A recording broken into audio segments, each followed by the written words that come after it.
refused, the city would have no problem burning your damn house to the ground. And a good example of that is, you guessed it, what happened in Russell City in Hayward. In the city of Hayward, they carried the stacks. Much love to y'all. So, because my brother here requested I talk about it, because I'm already doing videos talking about the history of certain black communities in the Bay Area, particularly those that we were forced to live in.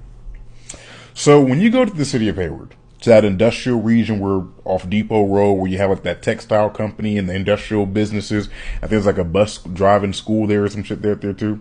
That used to be a community. A lot of people do not know that used to be a community. There are some people who know the story about Russell City and they think that just was an old black neighborhood in Hayward. That was never a neighborhood in Hayward. That was never a neighborhood. That was an unincorporated community that was predominantly black and Latino. Unincorporated community. Now, we're going to bounce back to that phrase a little bit later. Just remember that phrase, unincorporated community, because it's very important. That difference between that and neighborhood is very important. This was one of the few neighborhoods, here I go.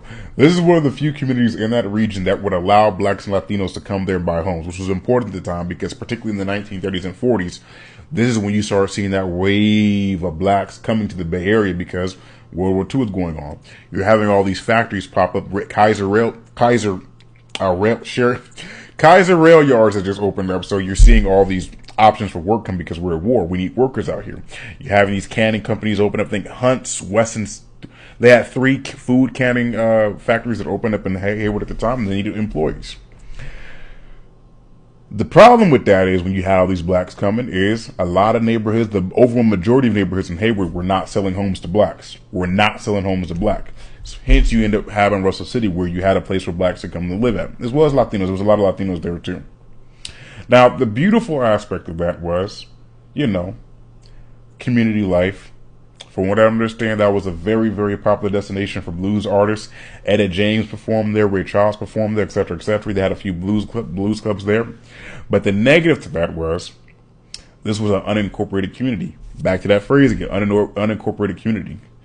And this was an unincorporated community that happened to be black and Latino. So what that means is certain services that are automatically provided to you because you are in the city limits, because you're part of the county, they would not have there. So they didn't have city provided sewage.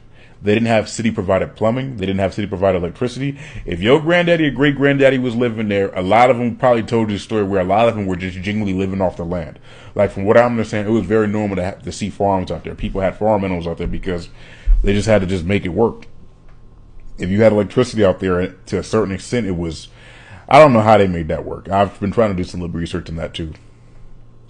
And the sad part about this story, as you go a little bit deeper, is Russell City petitioned multiple times to Alameda County and to Hayward for the city to provide them with those services. They denied them. They refused to annex, to add Russell City to the city of Hayward and put them in their city limits, because if they did, then they would have to, by default, provide those services.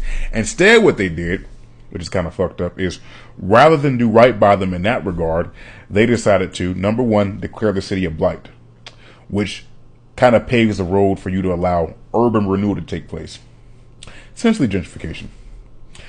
Urban renewal allows the path for eminent domain. So allow those blacks and all those blacks and Latinos that own homes, because a lot of them weren't renters, a lot of them own their homes there. They either had to, one, move and take the little chump change that the state or government gives them, because that's how eminent domain works. Or those who did not move, those who refused to move. I've read stories that a lot of them, their homes were burned to the ground, where people would just literally go to the grocery store, they come back in an hour or so and their home is just burnt to the fucking ground. And keep in mind, you're forcing these people out of their community at a time where, in the 1960s, this happened took place in 1964. There is a little bit more options for blacks to stay in the Bay compared to the 1940s, but it is still hard, particularly when you have these lending companies that are,